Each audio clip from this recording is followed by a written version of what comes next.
there is this notion that women are dramatic, you know, and I feel it is no longer credible anymore.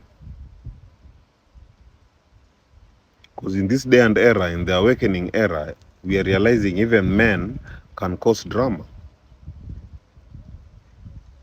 We have seen male emotional negligence and double standards can be major sources of relationship drama. Yet they are rarely called out as such.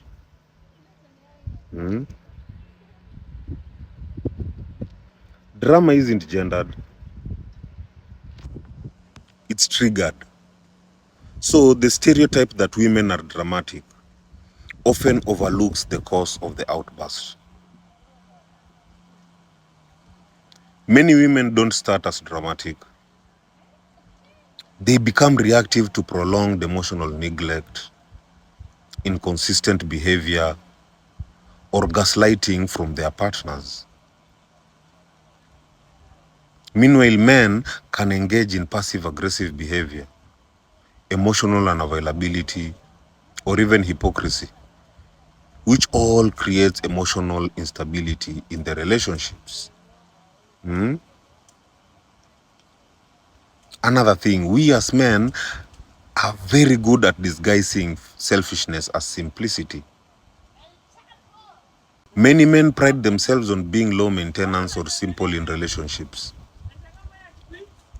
But sometimes this translates to emotional laziness. Avoiding communication, ignoring emotional needs, not checking in, or even dismissing your partner's feelings. This creates a one-sided relationship where one partner gives and adjusts while the other simply exists. You know, for example, like you can disappear for hours without communicating. But if she does the same, it becomes a problem. That's not simplicity. That's a double standard. You know, we use emotional manipulation through denial.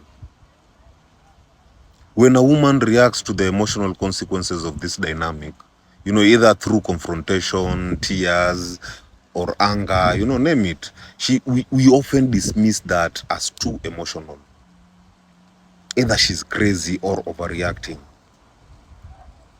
That is gaslighting in action, bro. Provoking a response, then denying responsibility and weaponizing the reaction. It's not that she's dramatic. It's that her reality is being dismissed and she's forced to scream just to be heard. We always talk about victimhood. Let's talk about us men being victims as a defense mechanism. Some of us, when we are held accountable, we switch roles from the perpetrator to the victim. We paint the woman as unstable and us as calm and reasonable, you know. Often leaving out the months or even years of passive emotional violation that led to the conflict. Most of the time you're like, you know, I was just minding my business and she blew up on me. You know, we skip the context that made her reaction necessary. Most of the time, drama is a mirror. You know, what's labeled as drama is often the emotional consequence of imbalance. When one partner carries the mental and emotional weight of the relationship, while the other refuses to meet them there. So yeah, we men can cause drama, not through loud emotions, but through emotional withdrawal, irresponsibility, and even inconsistency. And when women respond to these dynamics, society often labels the reaction as the problem, not the cause. You know, my people, true maturity requires both partners to own their past, because emotional responsibility is not gendered. My people, heal. Heal.